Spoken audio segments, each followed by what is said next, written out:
Talarawan ni Eva, kumpleto gawa ni Mark Twain, Samuel Clemens. Sabado. Halos isang buong araw na ako ngayon. Dumating ako kahapon.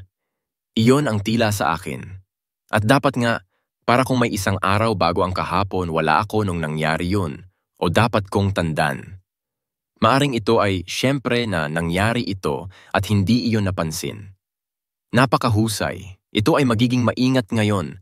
At kung anumang araw bago mangyari ang mga kahapon, gagawa ako ng tala nito. Ito ay magiging simula sa tama at huwag hayaang malito. Minsan nagsasabi sa akin na ang mga detalyeng ito ay magiging mahalaga sa mananalaysay balang araw. Nadama ko na parang eksperimento. Parang imposible sa isang tao na madama ang eksperimento na nadama ko. At napaniwala ko ang aking sarili na isa ba akong eksperimento. Isa lamang eksperimento at wala nang iba pa. Kung ako may isang eksperimento, ako ba ang kabuuan nito? Hindi, sa tingin ko hindi. Sa tingin ko ang natitirang bahagi nito ay bahagi nito. Ako ang pangunahing bahagi nito. Sa tingin ko ang iba pa nito ay bahagi nito sa usapin. Sigurado ba ang aking posisyon o kailangan kong panoorin ito at alagaan? Ang huli marahil. Ang ilang mga napagtanto ko ay nagsasabi sa akin na nawalang hanggang pagbabantay ay nangingibaw sa lahat. Iyan ay isang magandang parirala sa tingin ko para sa isang napakabata pa lamang. Lahat mukhang mas maganda ngayon kaysa kahapon. Sa pagmamadali matapos ang kahapon, ang mga bundok ay naiwan sa isang punit-punit na kondisyon at ilan sa mga kapatagan ay sobrang kalat na basura at ang mga labi na aspeto ay medyo nakakabalisa. Marangal at magagandang gawa ng sining hindi dapat ipailalim sa pagmamadali.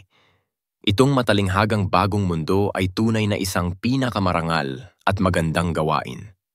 At tiyak kahanga-hanga malapit na maging perpekto.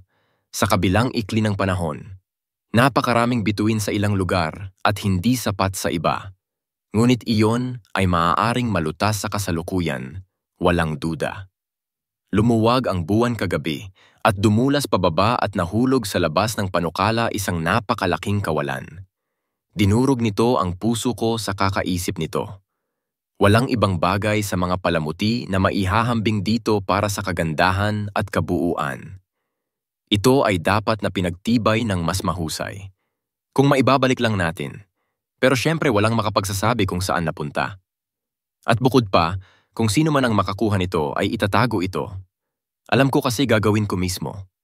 Naniniwala akong kaya kong maging tapat sa lahat ng iba pang bagay, na nagsisimula akong mapagtanto na ang kaibuturan at ang sentro ng aking kalikasan ay pagmamahal sa maganda, pagkahilig sa maganda, at na hindi ligtas na magtiwala sa akin na may buwan na pag-aari ng ibang tao at hindi alam ng taong iyon na mayroon ako nito.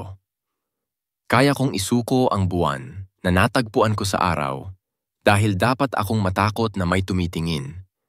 Ngunit kung natagpuan ko ito sa dilim, sigurado ako dapat makahanap ako ng uri ng isang dahilan para walang sinasabi tungkol dito. Dahil mahal ko ang buwan, ang ganda at romantiko nila. Sana 5 or 6 tayo. Hindi ako matutulog. Hindi ako dapat magsasawa na nakahiga sa lumot at nakatingin sa kanila. Maganda din ang bituin. Sana may makuha at may mailagay sa buhok. Ngunit sa palagay ko, hindi ko magagawa. Ikaw ay magugulat na makita kung gaano kalayo ang mga ito sapagkat hindi nila ito tinitingnan. Noong una silang nagpakita, kagabi, sinubukan kong itumba ang ilang gamit ang isang poste pero hindi ko naabot na ikinagulat ko. Sinubukan ko ang mga ulap hanggang sa napagod ako, ngunit wala akong nakuha.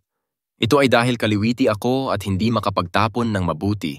Kahit na tinutukan ko yung isa, hindi ako matapos na hindi ko matamaan ang isa pa.